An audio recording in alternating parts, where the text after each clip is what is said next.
माननीय सभापति महोदय, मांग संख्या 29 आयुर्वेदिक, मांग संख्या 37 देवस्थान और मांग संख्या 47 पशुपालन पर आपने मुझे बोलने का अवसर दिया। आपका बहुत बहुत आभार, बहुत बहुत धन्यवाद। सुबह से माननीय सदस्यों ने बहुत ही अच्छे विषय पर चर्चा की है, पक्ष विपक्ष दोनों तरफ से। हमारी सरकार ने पशुपालकों का भी किसानों की तरह अर्थव्यवस्था व समाज में बड़ा योगदान रहा है। किसानों में तो अधिकतर पुरुष होते हैं, लेकिन पशुपालकों में अधिकतर महिलाएं होती हैं। इसमें भी हमारी सरकार ने बहुत अच्छा ध्यान दिया।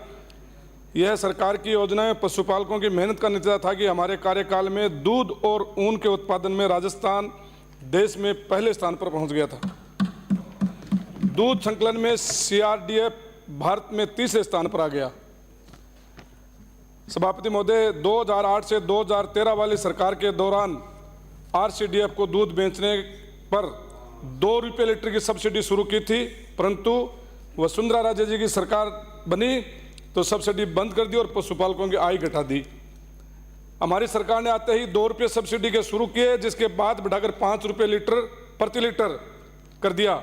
इससे दूध का उत्पादन एवं संकलन बढ़ा। इस योजना से करीब 1200 करोड़ रुपए से अधिक का अनुदान पशुपालकों को दिया जा चुका है। मेरी मंत्री महोदय से निवेदन है कि जारी रखें। मंत्री जी, पिछली सरकार ने गौसेवा के लिए 5 साल में सिर्फ 500 करोड़ रुपए का अनुदान दिया, जबकि हमारी सरकार ने 5 साल में 3000 करोड़ रुपए का अनुदान दिया है। ये आंकड़ा है। राजस्थान में पशुओं के लिए पूरा इलाज फ्री हमारी सरकार ने किया।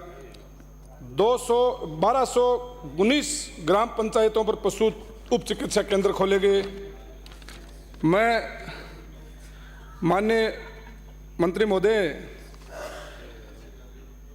आपके माध्यम से बताना चाहूँगा कि पशुपालकों को में गाय बहुत महत्वपूर्ण होती है और सुबह से गाय के ऊपर हम लोग सब चर्चा कर रहे हैं, लेकिन मैं बताना चाहता हूँ आपको गाय गोपालक कौन है। गौशालाएं तो कॉमर्शियल बन चुकी हैं। आप चाहे पूरे राजस्थान की जांच करा लिए माननीय मंत्री महोदय।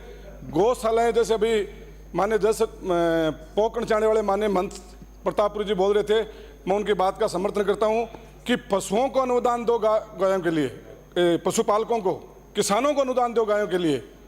गाय को सब मानते हैं, कोई धर्म ऐसा नहीं है कि गाय नहीं पालते हैं। क्या गाय सब पालते हैं और इसका गवाह मैं हूं, आपके सामने खड़ा हूं। मानते हैं। सुनो मेरी बात माननीय सदस्य, आज की बात नहीं कर रहा हूं मैं, सन 1476 की बात कर रहा हूं। सन 1470 सम्मत 1531 में फतेहपुर के नवाब हुआ करते थे जलाल खान जी, उसने उसी टाइम गौ हत्या बंद कर दी थी। गौ हत्या पर बैन लगा दिया था कि कोई भी मेरे रियासत के अंदर कोई गौ हत्या नहीं कर सकता। क्या बात करते हो आप। फिर उसने क्या किया, 13 हजार बीघा 24 मील की फेरी में एक जगह को चिन्हित किया और कहा वो जगह हमेशा गायों के लिए रहेगी, गोचर भूमि में इसको घोषित करता हूं। और आज भी वो गोचर भूमि है। आज भी सबसे बड़ी भूमि है राजस्थान में। कहीं है ना, तो इतनी बड़ी जगह फतेहपुर में गायों के लिए चरने के लिए जगह है। आप बात करते हो गायों की, वो थे गो भक्त। बात तो सभी करते हैं, आज हमारे गायों की बात तो सब करते हैं, करनी भी चाहिए।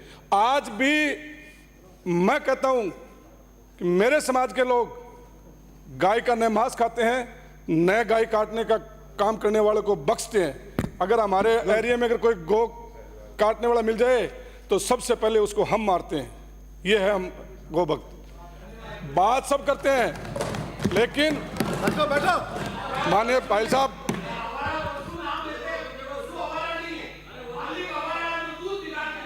हाँ तो वो मैं आ रहा हूँ, अमीर सिंह जी आ रहा हूँ, आप चिंता मत करो, उस पर भी आ रहा हूँ।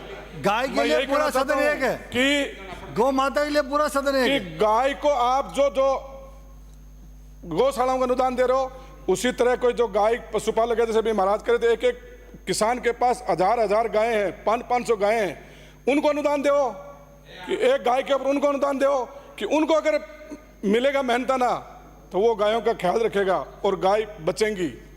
हमारी सरकार ने अपने घोषणा पत्र में कहा था, जैसे महाराज ने कहा था गौमूत्र के लिए और गोबर के लिए, तो हमारी सरकार ने कहा था कि सरकार बनी तो हम गाय का गोबर खरीदेंगे। गाय का गोबर खरीदेंगे हम। आप भी माननीय मंत्री जी घोषणा करो कि हम भी गाय का गोबर खरीदेंगे, तो गोपालक हैं उनको फायदा मिलेगा। और जब जैसे अभी माननीय पारिक साहब कह रहे थे कि महाराज भी कह रहे थे कि नरेगा से जोड़ दिया जाए गाय को, तो जब आप आर्थिक से जोड़ोगे गाय को तो सब गाय पालेंगे, कोई भी गाय को आवारा नहीं छोड़ेगा, कोई नहीं छोड़ेगा गाय को, सब अपने अपने घरों में। जैसे हम इलेक्शनों में कहते थे कि हमारी सरकार बनी तो हम गोबर खरीदेंगे, तो गाय के पीछे लोग घूमेंगे कि कहीं हमारी गाय दूसरे घर के सामने जाके गोबर नहीं कर दे, नहीं तो मेरे को लाने नहीं देगा वो। सब गाय अपने घरों में रखेंगे और गाय को पानी पिलाएंगे, चारा खिलाएंगे। ये गोपालन गायों के बारे में बताना चाहता हूँ मैं। माननीय सभापति महोदय, आयुर्वेदिक के बारे में, आयुर्वेदिक की पारिक जी से ज़्यादा कोई नहीं बता सकता, 2 मिनट बस। आयुर्वेदिक औषधालय हैं, माननीय मंत्री जी बैठे हैं, बहुत अच्छी बात है कि आयुर्वेदिक औषधालयों की तरफ थोड़ा ध्यान दीजिए। आयुर्वेदिक औषधालयों के भवन बिल्कुल जर्जर हो चुके हैं, या तो है ही नहीं, और हैं तो जर्जर हैं। जो बेचारे आयुर्वेदिक के जो कंपाउंडर हैं, जो वैद्य हैं, वो दूसरी जगह बैठ बैठ के अपने घरों में या कोई किराए के मकान में बैठ बैठ के औषधालय चला रहे हैं। मेरे विधानसभा क्षेत्र रामगढ़ का आपको वाक्य बता दूं, एक रामगढ़ में एक दानदाता ने औषधालय बना दिया, नया शानदार बिल्डिंग बना दी, सिर्फ उसको शिफ्ट करना है। मैं आपको कहना चाहूँगा माननीय सभापति, आपके माध्यम से मंत्री महोदय को, कि आप अधिकारियों को कह करके उस रामगढ़ के आयुर्वेदिक औषधालय को उस नए भवन में शिफ्ट करा दो। बना तैयार है, विभाग को उसने हैंडओवर भी कर दिया, और वो जिस भवन में आयुर्वेदिक औषधालय चल रहा है वो भवन बिल्कुल जर्जर हो चुका है। मेरे विधानसभा क्षेत्र में फतेहपुर, खोटिया, रोल साहब सर, बेसवा, ठिमोली, इनमें भवन नहीं है, तो प्लीज़ उसके लिए बजट दिया जाए।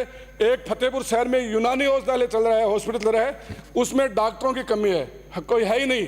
गफार का यूनानी हॉस्पिटल है, उसके अंदर एक भी डॉक्टर नहीं है, बहुत अच्छा भवन है, संदीप शर्मा, और दवाएं नहीं मिल रही एकदम उसके अंदर, तो दवाएं भी आप उपलब्ध कराई जाएं।